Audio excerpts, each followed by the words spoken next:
Hey guys, Mr. Johnston here. I'm going to be out again today. I apologize. My wife is still over here at Sky Ridge. She's doing okay. Just one of those things, unfortunately. So I'm going to talk you through this 4.4 lecture, and then what I'll do is you play it, pause it when you need to. If you need to take more time to take notes, we'll go from there, okay?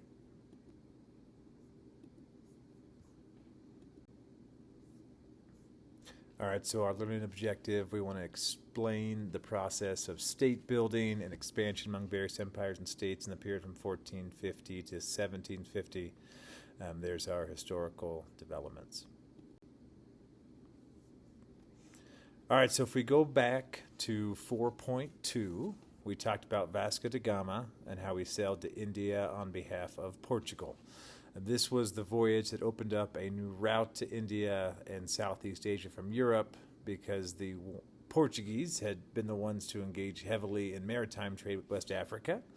And because they first made the trip around Africa to Asia, much of the African coast, both west and east, was heavily affected and influenced by the Portuguese.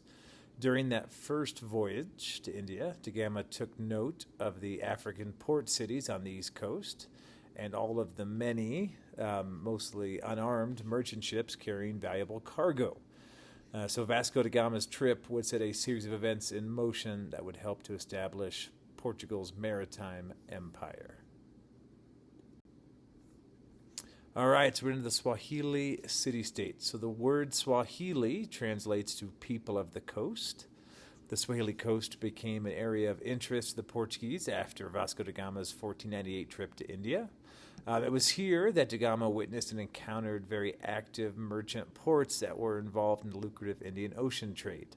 The Swahili city-states were comprised of 35 independent cities, which thrived on trade. And from the 12th to the 15th centuries, these trading cities prospered from ocean trade. The inhabitants of the Swahili coast were largely Muslim, making the merchants associated with these cities Muslim merchants. On the map of the east coast of Africa, there's 4 major Swahili trading city-states labeled, and these were all of interest to the Portuguese after Vasco da Gama's first voyage. Going back to 4.2, so we briefly discussed Portugal's trading post empire, which consisted of small ports in Africa and Southeast Asia that helped Portugal maintain control of valuable trade routes. To begin a more in-depth look at some of those trading routes or trading posts and how they were established, we'll begin with Mombasa, which is located in present-day Kenya in East Africa.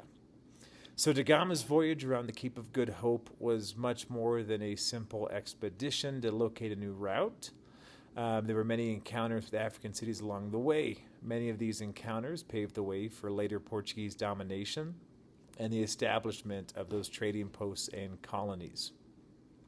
When da Gama's crew approached the waters near Mombasa, they encountered unarmed Arab merchant ships. The Portuguese vessels were fitted with artillery, and da Gama and his crew began attacking and looting merchant ships in the area. When he first came in, he and his crew became the first Europeans to ever visit the city, but the Portuguese were not well received, and they soon left. Mombasa's location made it a point of interest for the Portuguese, who sought to gain access and control of the Indian Ocean trade. 2 years after Vasco da Gama's initial visit to Mombasa, the Portuguese returned to the city in 1500 and launched an attack. After the sacking of this city, various Portuguese navigators paid visits to Mombasa. Tristão da Cunha came in 1506, and his son Nuno da Cunha destroyed the city of Mombasa in 1528 when the city refused to pay tribute to Portugal. Mombasa was captured from the Portuguese in 1585 by the Ottomans and the Somalis.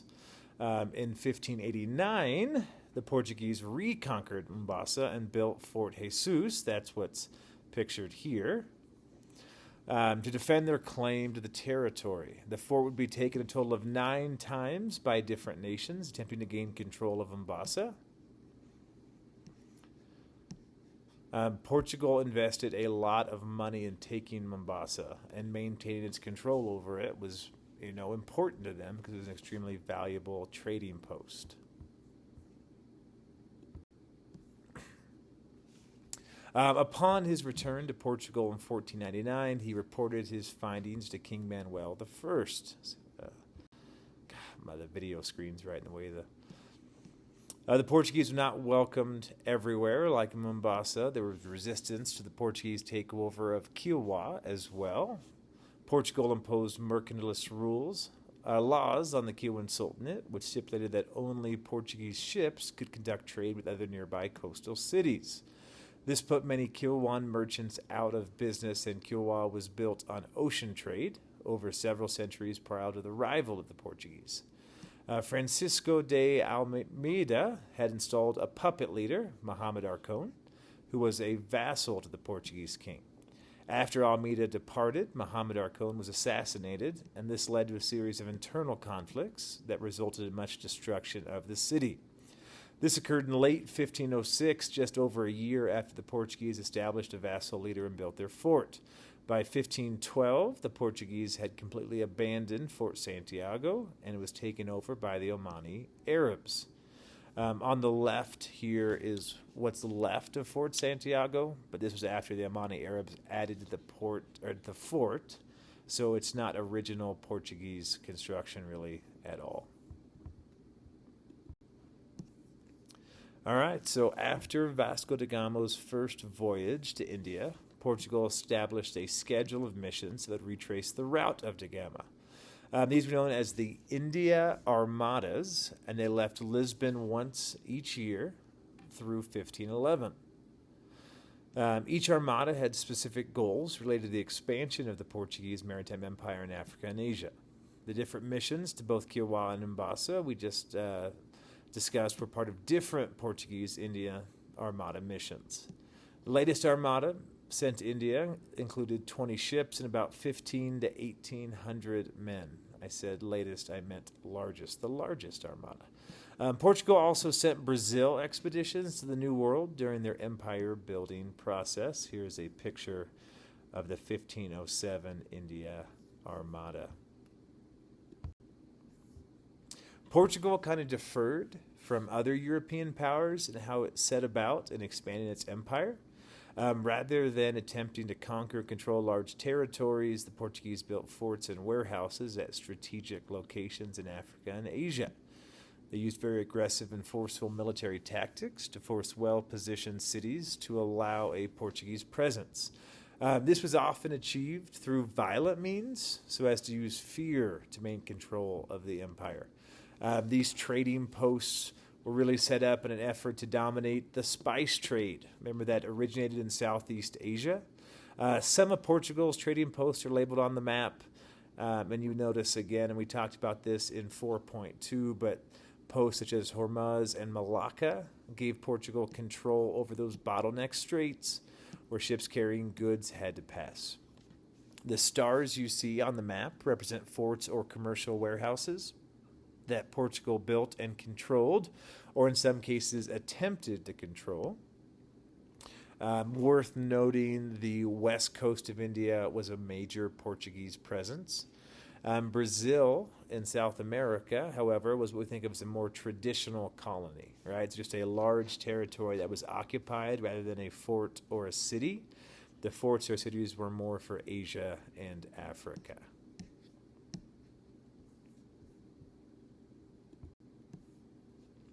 All right, so we've discussed Portugal's empire-building efforts in East Africa and India, but West Africa was also greatly influenced by the Portuguese. The papal bull, Romanus Pontifex, was issued in January 1455 by Pope Nicholas V to Catholic King Alfonso V of Portugal. Just a reminder, right? Remember, the Pope would often settle disputes. He would also draw lines for Catholic states this time. Remember the Treaty of Tordesillas? And this papal bull gave Portugal dominion over all lands south of Cape Bojador in Africa. It also protected Portugal's trade and colonization of the area. Slavery in Portugal greatly increased after exploration of sub-Saharan Africa began. One factor that led to a growing demand for slaves in Portugal in the 15th century was a labor shortage. Portugal regularly traded with the Kingdom of Benin beginning in 1485. Goods traded to Portugal included brass, ivory, and slaves, and in turn, Portugal supplied Benin with gunpowder, alcohol, and other items. Portuguese trade in Benin increased the kingdom's wealth and dominance over the area. The slaves for gunpowder trade is very important, right? Slaves would propel the Portuguese Empire forward, and gunpowder and weapons would greatly change the power dynamics in several African kingdoms that engaged in trade with Portugal. This is an ivory statue from Benin that just kind of exhibits Portuguese influence. All right, so when Portugal began trading with Congo in the 1500s, the king of Congo was King Alfonso I. That's a picture of him here on the slide. Alfonso is a Portuguese name given to the king after he became the first vassal king to Portugal and the Congo.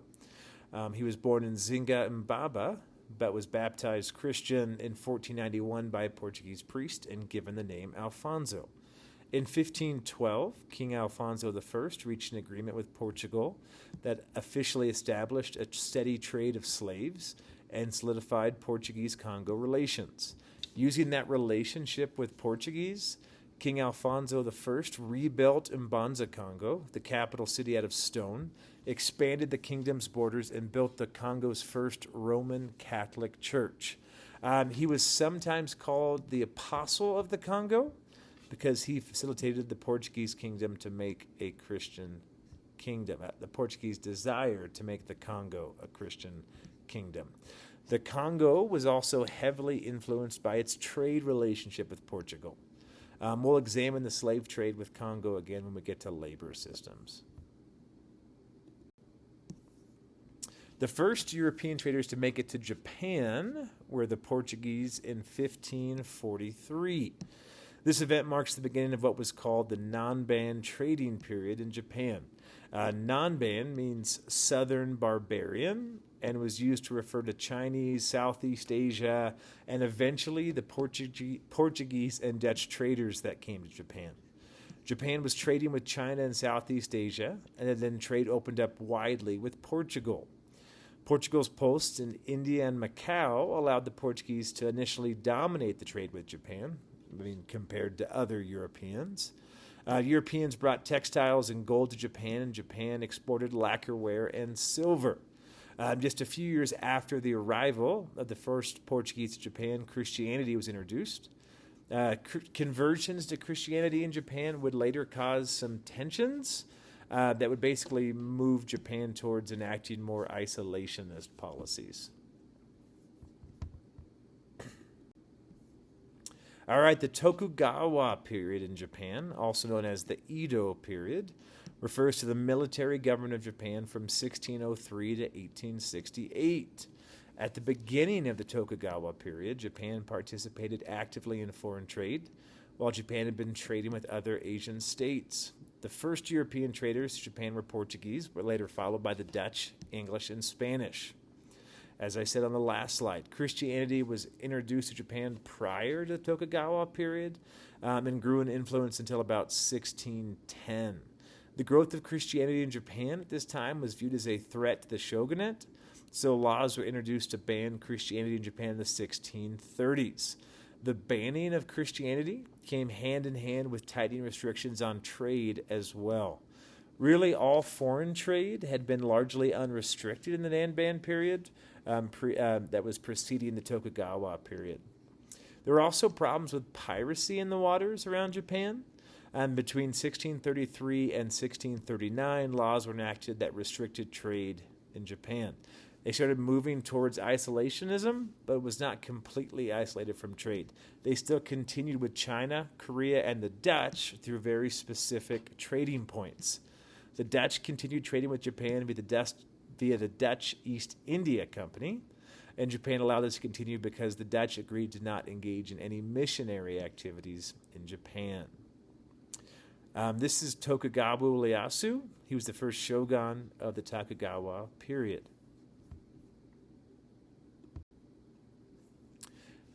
In 1639, Japan issued an edict that specifically prohibited the Portuguese from engaging in any trade with Japan. The edict was only issued once Japan got assurances from the Dutch that the Dutch could make up for the lost trade with Portugal. Japan didn't want to lose out on any of that valuable trade, but they also didn't want the spread of Christianity to continue. So the Dutch said, no problem, we'll only trade through the port of Nagasaki, and will refrain from any missionary endeavors. The Portuguese responded the year after this edict was issued in an effort to open trade relations back up with Japan. A Portuguese ship from Macau reached Japan in 1640 to try and negotiate the reopening of trade. Unfortunately, though, the ship was captured and burned, and 61 Portuguese members of the mission were executed. You might think about how Japan and the Congo deferred in their responses to the Portuguese efforts to convert people to Christianity. Well, it might make a good exam question coming up. You never know. All right, so the Japanese were not the only ones to implement trade restrictions during this time period. The Ming Dynasty ruled China from 1368 to 1644. And between 1405 and 1433, Zheng He, remember him, famous Chinese explorer, sailed a total of 7 voyages from China to various locations. He greatly expanded the Chinese maritime influence, but his expeditions did not have the goal of establishing trade ports or discovering new lands. Instead, these fleets, which were enormous, right, sometimes up to 250 ships, was really just sent out as a show of China's greatness. When the Yongle emperor, who sponsored Zheng He's voyages, died in 1424, the new emperor was a more conservative Confucian, and he didn't endorse these kinds of voyages. China was also facing threats along its land borders and needed to focus attentions there rather than at sea. Something called a sea ban, or a haijin, was issued during the Ming Dynasty that was meant to restrict trade and control piracy. Private trade was no longer allowed in the seas of Ming China. Several of these restrictive policies were issued throughout the Ming and early Qing dynasties. Trade did continue, despite the efforts to restrict it. In fact, the piracy ban only became worse after the sea bans were issued. Piracy problem only became worse. The sea bans in China were very similar to the Japanese Edict called Sakoku, which we just talked about.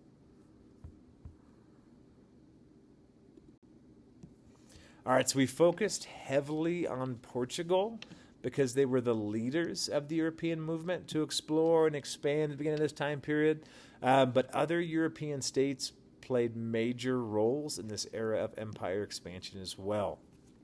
In the Americas, Spain dominated colonization efforts. Portugal had also staked a claim in Brazil.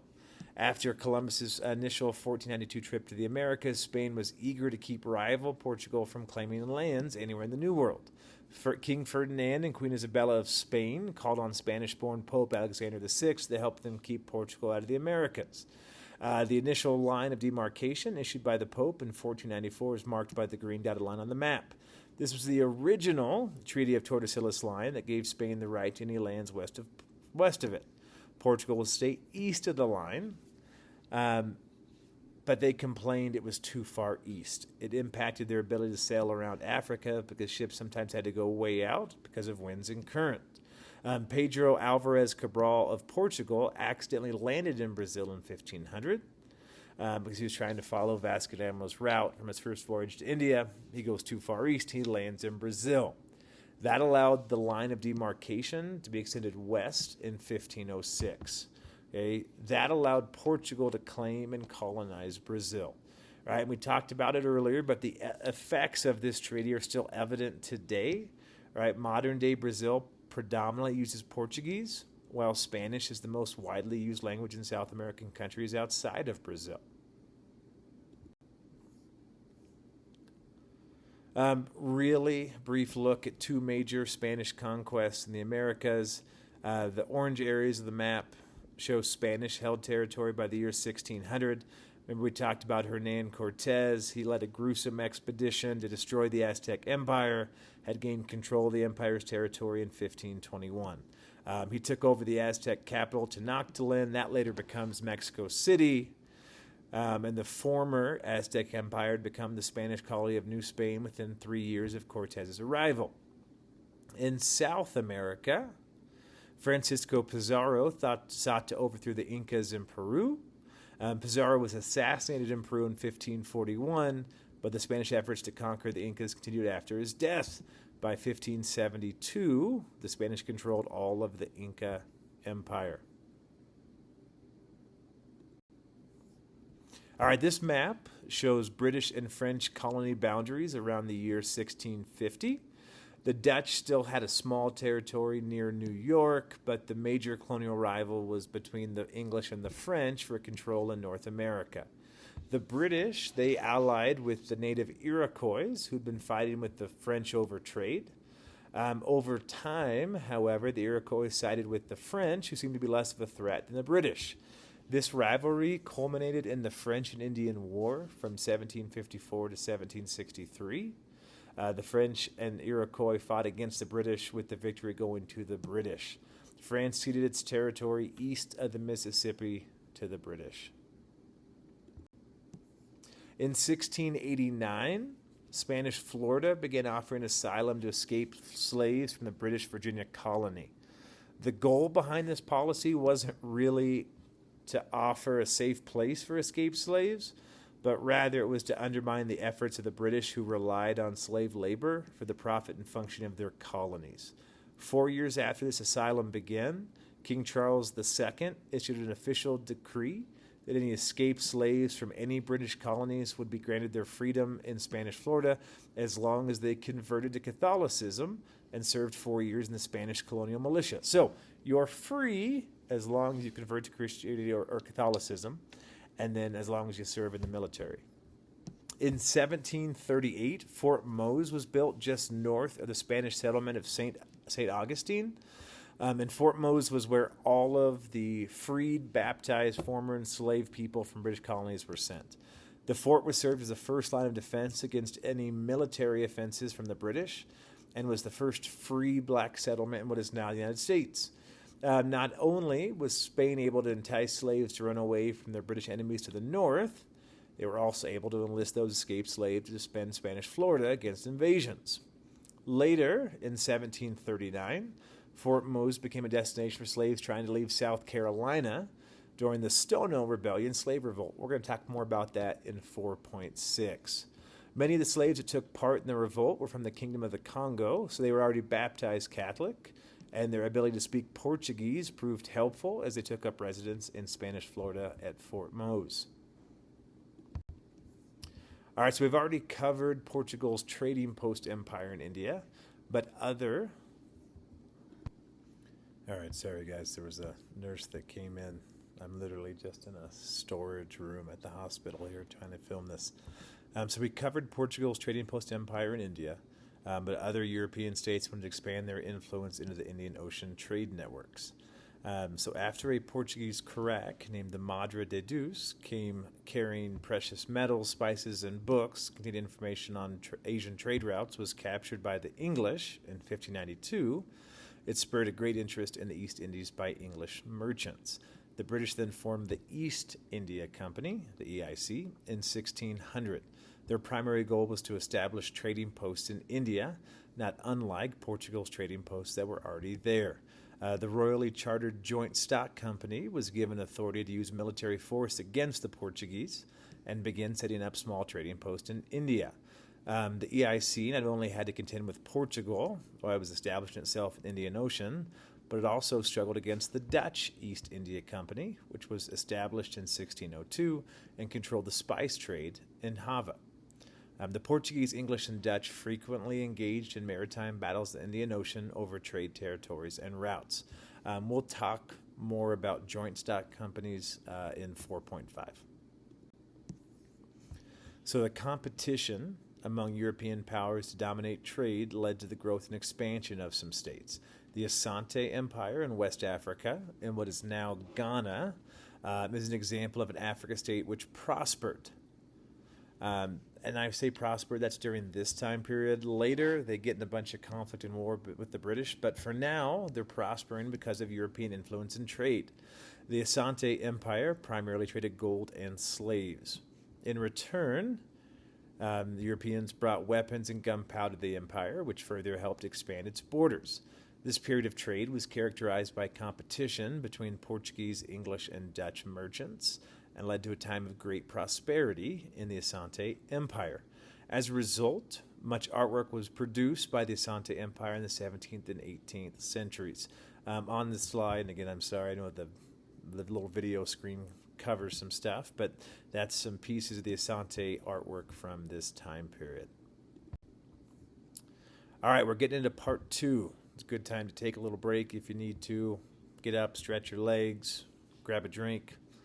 And we're going to focus on economics. Okay, the continuities and changes in economic systems and labor systems from 1450 to 1750. Okay, so this is something I want to make sure I talk about. Because when we say Indian Ocean, a lot of people, let me see if I can get my pointer here. A lot of people just assume it's here. Right, but really it covers this whole area. Okay, so when we begin discussing the economic systems in the Indian Ocean, we're talking about India, but we're also talking about Southeast Asia, right, and all of East Africa here. Okay, so the Indian Ocean is used to refer to the larger region which borders the Indian Ocean. The arrival of the Portuguese, Spanish, and Dutch to the Indian Ocean brought change and continuity to existing trade systems. We talked earlier in the lecture about the Swahili city-states which Vasco da Gama encountered and invaded on his first voyage to India. The Swahili coast is marked in light blue on the map. I finally got my little laser pointer figured out. The Swahili Arabs had a long and rich history of trade, both in inland African trade and maritime trade with the Indian Ocean. The Swahili city-state of Kilwa had one of the largest ports in East Africa and was a major trade center that connected places as far away as Great Zimbabwe and China. Okay, the Omanis, and that's here in the map, were a crucial part of facilitating trade for centuries before the Europeans arrived in the Indian Ocean. Their strategic location made them a hub for trade between Asia, the Middle East, and Africa, and they were excellent shipbuilders. The Gujaratis, that's in the yellow, were located on the northwest corner of the Indian Peninsula. They produced textiles that were in large demand, and they grew to rival the Omanis as great seafarers in the Indian Ocean. Finally, the Havanese in Southeast Asia were very active in the Indian Ocean prior to the arrival of the Europeans. They controlled that infamous Strait of Malacca, right down here, and the spice trade which originated there.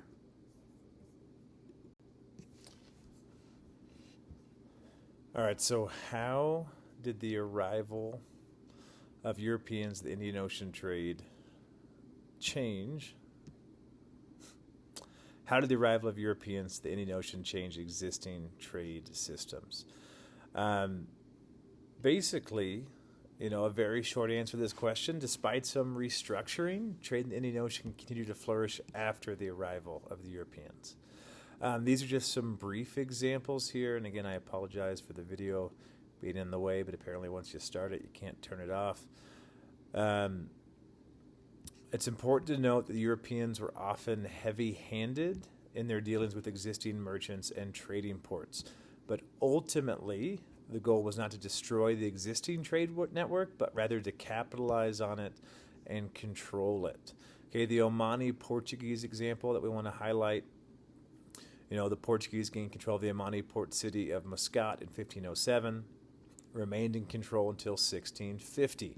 The Omanis were engaged in a rivalry over control of trade, and they attacked Portuguese-held Fort Jesus in Mombasa on the Swahili coast in 1696. They gained control of the fort, and the Portuguese no longer controlled the important trading city of Mombasa.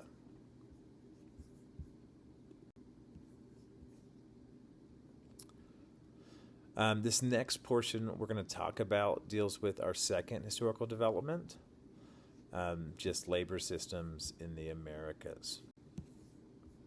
All right, so we're switching gears to economic systems in the Americas. Spanish Cuba is a good example of the plantation economy that developed in the Americas, which required huge amounts of labor. When the Spanish began using Cuba for the production of sugar cane, they initially enslaved the local native population known as the Taínos.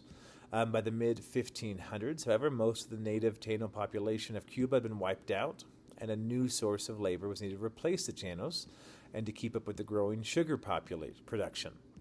This was when African slaves were imported to Cuba as chattel slaves, or chattel slavery. The Portuguese colony of Brazil was also a huge importer of African slaves because of its sugar plantation economy. Brazil dominated sugar production in the 1500s, and by the mid-1600s, production begins to shift to the Caribbean.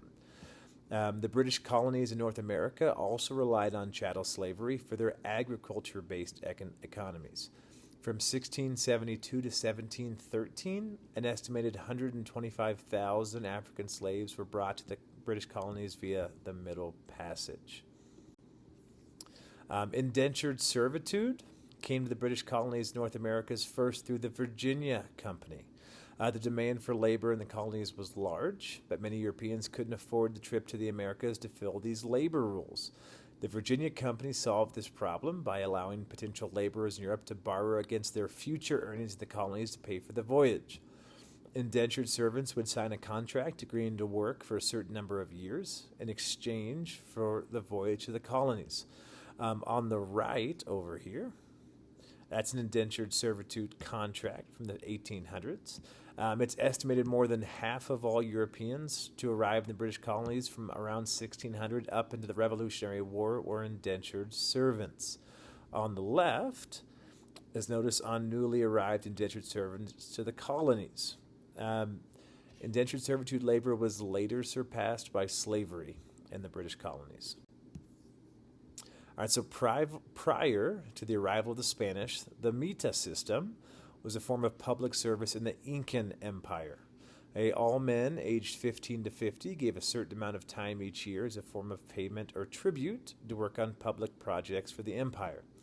It was important that those working in the mita system had enough time to tend to their own personal family lives. So labor in the mita system was regulated so it offered a balanced life for those who had to participate. After the Spanish colonized and overthrew the Incan Empire, the existing mita system was adapted for the benefit of the Spanish. The Spanish were interested in mining silver, and silver had been discovered in a city called Potosi in what's now Bolivia. Viceroy Francisco de Toledo was sent to Peru in 1569, and he used the mita system as a way to send native laborers into the silver mines in Potosi.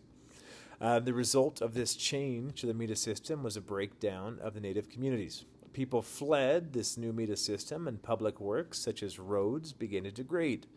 The traditional mita system had been transformed really into a new form of coerced labor. This is just an illustration of Potosi. It shows the infamous silver mine, as referred to as the mountain that eats men. All right, then we go into the Spanish encomiendan system. This originated in Spain after the conquest of the Moors during the Reconquista in 1492. Those who conquered Moorish territory were given the right to use conquered non-Christians as laborers, and in exchange, those laborers were supposed to receive certain benefits, namely protection. Sounds a lot like that feudal system. This system was expanded into Spanish colonies, both in the America and the Philippines, but it took a much more inhumane form in the Spanish colonies. In Hispaniola, which is modern-day Haiti and the Dominican Republic, the native Taínos were in revolt against Spanish governor Francisco de Bobadilla, who the Spanish crown replaced with Nicolás de Ovanda in 1502. Nicolás de Ovanda is credited with implementing the first encomienda system in the Americas as an effort to quell the Taíno revolt. It was his implementation of this system that became a new labor system that was more brutal than the original encomienda system from Spain and the Iberian Peninsula. In de Ovando's system, native Taínos were forced to do hard labor and suffered harsh punishments or death in the event of resistance. The encomienda system in the Americas really more closely resembled slavery, while the original system in Spain resembled European feudalism. Encomienda systems in the Americas are subject of much controversy because of their corrupt nature and harsh conditions. The Spanish crown considered conquered natives in the Americas to be subjects of the crown and were therefore, theoretically, see if you can see my quotation marks here, afforded some protection. Most encomienda systems only lasted a few decades, but they consisted longer in New Spain, which is now Mexico, and Peru. All of these systems in the Spanish Empire were abolished by 1791. All right, then we get into the Spanish hacienda system. This is where Spanish conquerors were granted land to be used for agricultural purposes. Of course, they need labor to work that land, so they used coerced labor. It was similar to the manorial system in Europe. That was back in 1.6, where there's usually a large estate home, and then the fields where either crops or livestock was tended. The document shown on the slide is from a dispute over lands adjacent to a large hacienda in New Spain in 1569. The livestock from the hacienda was supposed to remain inside the red lines, but they'd been encroaching on native homes and farm sites, which were the small brown houses, outside of the hacienda.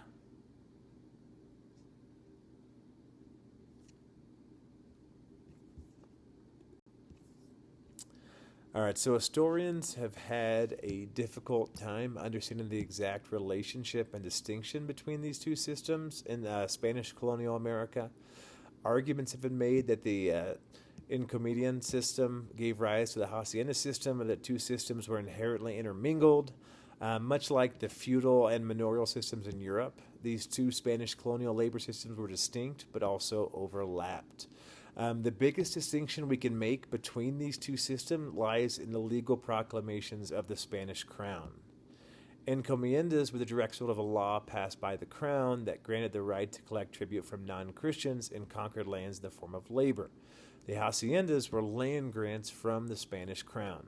Many of these systems operated in much the same way, but it was underlying awarding of either rights to labor or tracts of land that differentiate between the two. All right, we're on to our last little section here. Take a break, take a pause. We're going to talk about the changes in continuities and systems of slavery in the period from 1450 to 1750.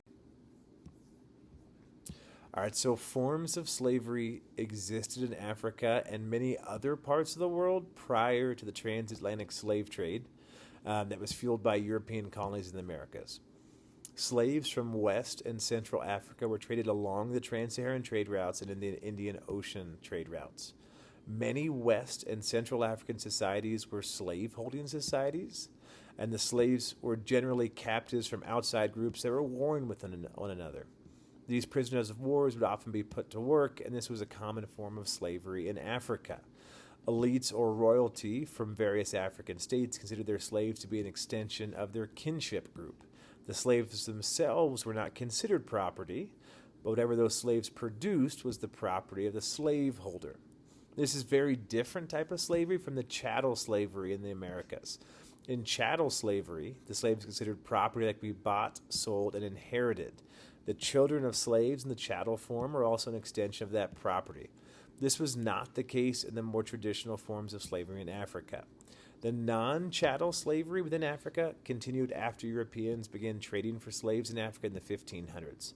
This is a continuity in African slavery, but it does not mean the new slave trade between Africans and Europeans didn't bring about changes. You may recall, I think it was Unit 2, could have been 3, with Mansa Musa. We covered him in both, I guess. He was of the Mali Empire. He took his pilgrimage to Mecca in 1324 and included over 10,000 slaves.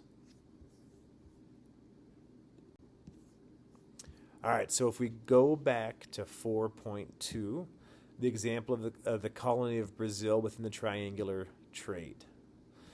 The labor demands for sugar production were so high in the late 1500s to the 1700s that Brazil received about half of the enslaved people brought to the Americas via the Middle Passage during the transatlantic slave trade.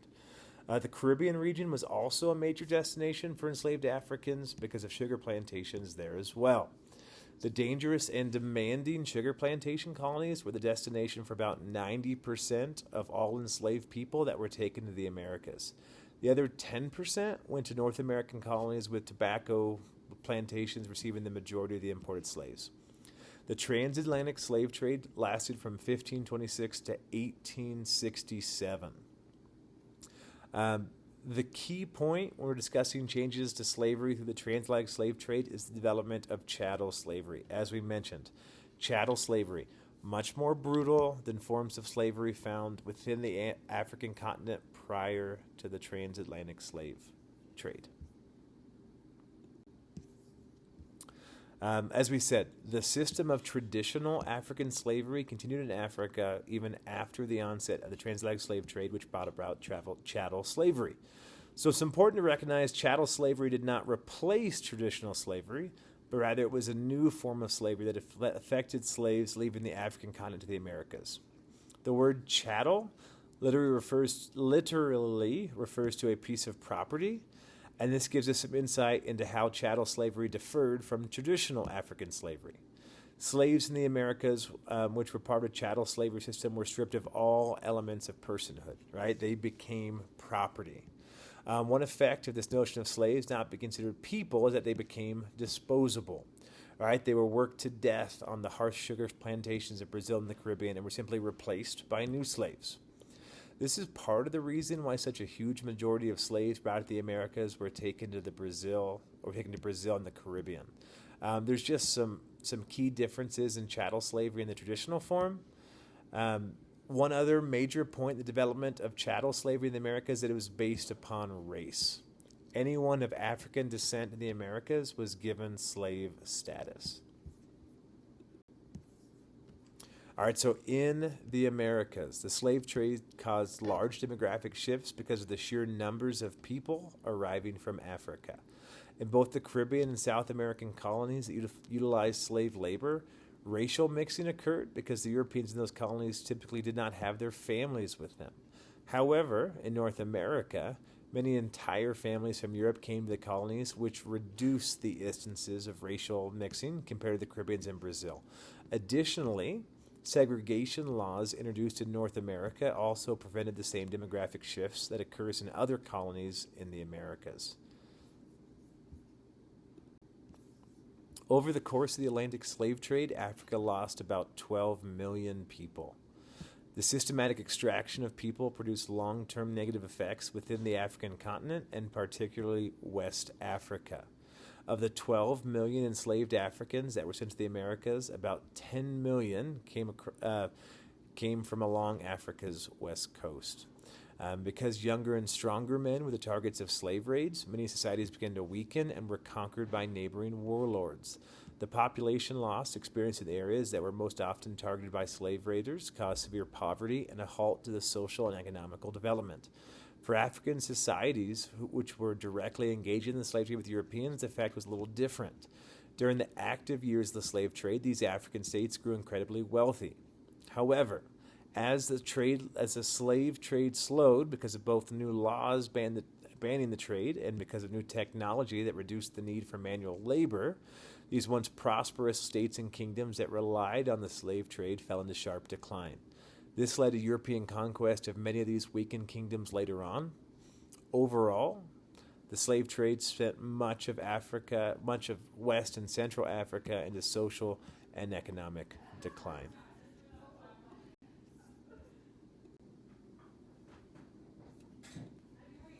Okay, so this is your primary source I want you guys to read. It's on these last two slides, but it's also in your notes.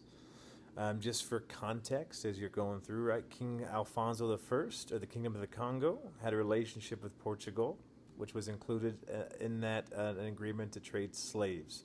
Right, Alfonso had his own laws within the Congo regarding who could or could not be sold into slavery to the Portuguese. He wanted to maintain control over the Congo-Portugal slave trade. But these Portuguese merchants frequently went around King Alfonso's requests and laws. So Alfonso really had a disdain for the slave trade. but he was a vassal king of the Portuguese crown, so he had to adhere to Portuguese demands. The slaves, which Alfonso legally allowed, were war captives and criminals. He was firmly opposed to the selling of anyone else to the Portuguese slave merchants, but the Congo struggled to keep up with the quickly growing Portuguese demand for slaves. And so Alfonso tried to deal in gold and other metals in order to keep the Portuguese satisfied while keeping to his own laws about slave trading. So, okay. So the last two slides are your primary source. Those are the questions. I will go over these answers when I'm back on Friday. I'm hoping I'm back on Friday. Honestly, who knows at this point, but we're just hoping to get my wife out of here. There are your key ideas for review. Take a picture, screenshot it, whatever you need to do. Guys, thank you so much for being flexible this week. I'm sorry I'm not there. I will be back as soon as I can. Email me if you have any questions, and bye, guys. Miss you.